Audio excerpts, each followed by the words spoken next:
What is going on, ladies and gentlemen? We are back again with another 90-day fiance video, and this one is all about Miona because she has finally decided to respond to claims against her blackfishing. But before we get into it, let's start off by giving a big massive shout out to every single person that is a member of the channel.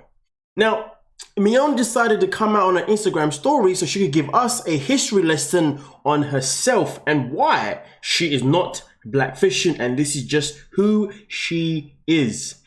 So, as you can see, she begins by saying, "I'm Serbian.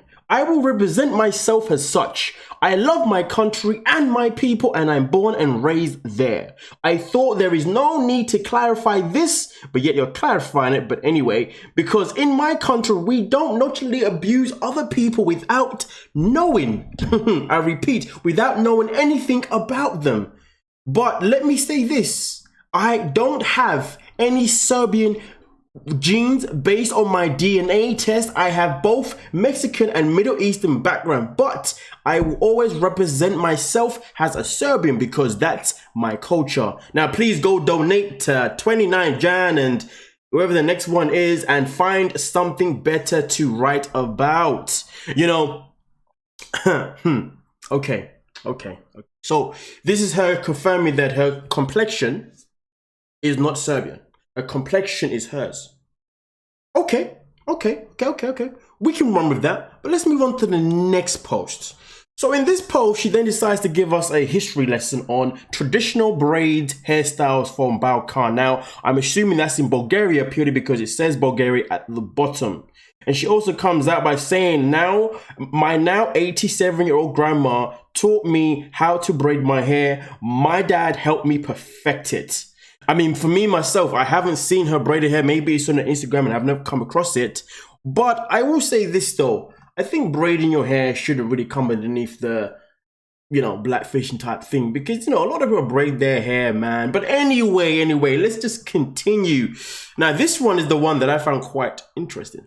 So she comes in by saying, Serbian woman with hairstyle called Vintage, photographed almost 100 years ago. My people were always beautiful.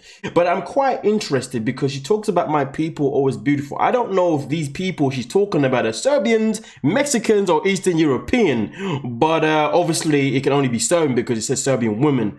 And I don't know why she's referencing to Serbian people being beautiful because as far as I'm concerned, I don't think anybody, and I mean anybody, said that Serbian people are not beautiful. But here's the thing, you see, there's something called deflection. There's something called adding things in just for the sake of adding in, just to make the plot be twisted or to be just something else. But you know what though? But then it hit me because the next the next slide then made sense to why she referenced to Serbian people always being beautiful as if they've always been bullied in the past. And this is where I say that she went off topic. She started off with claims about her heritage, hence why she's got such olive skin, I guess, or tan skin, shall I say, to now talking about the history.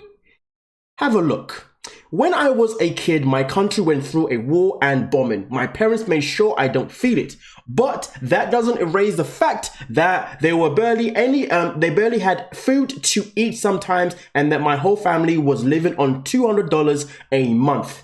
Now here's the thing. At this point, I was like, whoa. Why are we talking about 100 years ago? Why are we talking about 200 month? Where did this come from?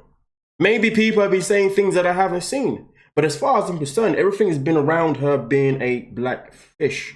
Nothing else but that. But here's the thing. Sometimes people do this thing where when they respond to you, they also try and use a sympathetic tactic. Something to find a way to get you guys to be more empathetic to who they are. So therefore, you stop bullying them because that's what she feels like. So you stop bullying them for what you intended, and then you start to feel sorry for them for something completely different, completely off topic because, well, it's called what? Deflection, right?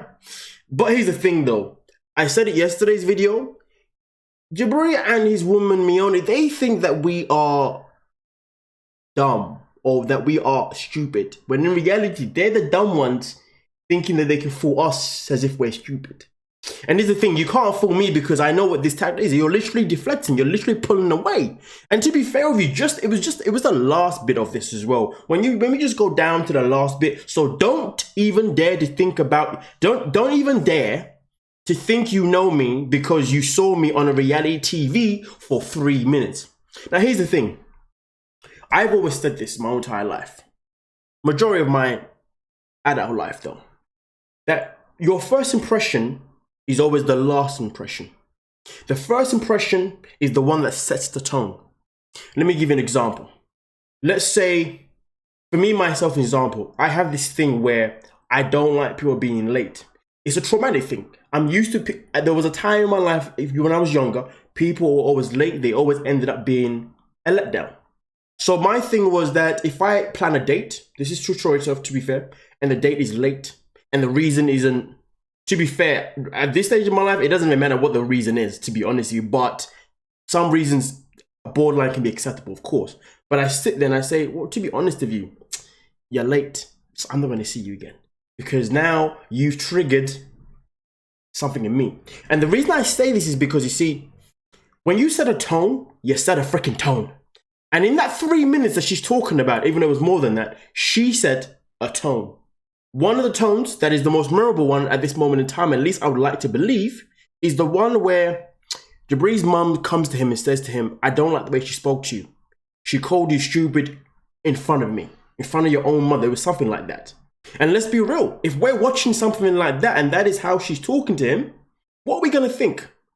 Also, if we see that he's portraying a character of where he's talking about how he wanted to come to South Dakota, he wants them to get married and change, obviously, whatever plans they already had to get married, and her response is, well, no, we're going to do blah, blah, blah, blah, blah. Of course, you're setting the tone.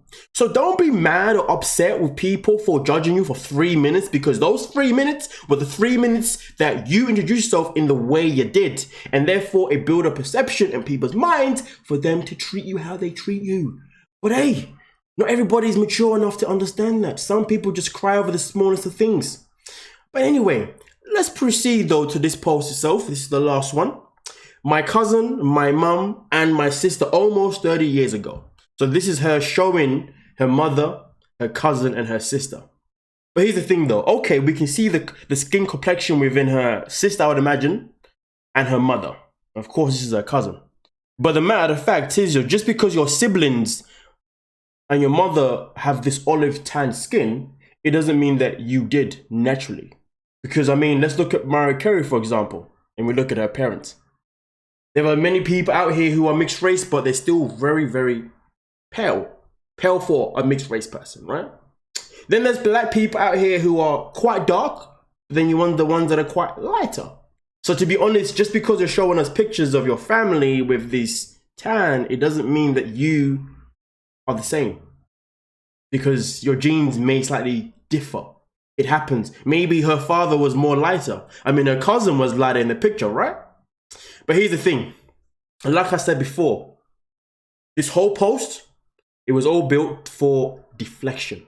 Because when it comes to Jibri and his woman, all they do is their best to what? Deflect. Which brings me to this one here, which brings me to one more thing that I'm going to add.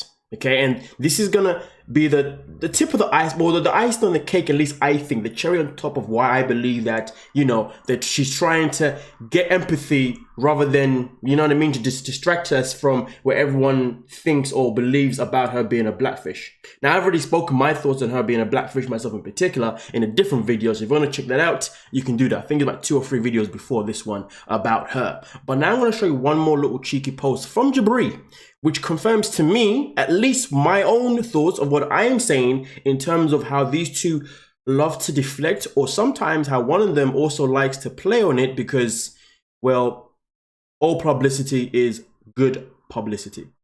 Now, as you can see, this is a post that resurfaced from 2016, where Jovan, it says Jovan at the top, aka Jibri, the same person who denied being called Jovan, and then, yeah, we made the video yesterday, guys. Go check it out. That's all I can say. But as you can see here, back in 2016, when he was clearly in Serbia, he made this post saying, "Fight me, white people." It's quite fascinating because, to be honest with you, if the cultures were reversed and or the races were reversed and it was a white person saying, "Fight me, black people," we all know how that would go down. So for me personally, I don't really appreciate that type of language because as far as I'm concerned, I believe in same energy for everyone. And as far as I'm concerned, what he says here is absolutely unacceptable. But that's not what I'm here for. I'm here for what we see at the bottom. As you can see, the screenshot itself in particular was brought to us by 90-Day Fiance Junkies, so shout out to them. But as you can see, the post was liked by Jibri Bell himself in particular.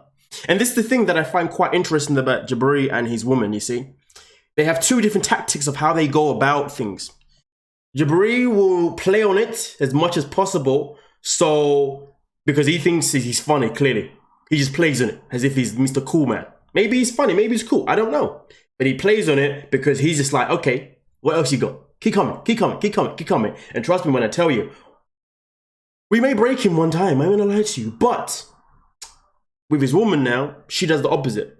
She does the deflection and now give me some sympathy. To be fair, you can argue and say that that is how men and women are built, to be fair. Women are built to bring in that emotional side. Men are built to bring in that more masculine, but yet taking the piss side, which is basically what he's doing, taking the piss. Masculine, I wouldn't go that far right now, to be fair with you. But nonetheless though, let me know what you think about everything we spoke about in this video. Do you believe that, just let me know what you think. Let me not say too much. Like, subscribe, and peace.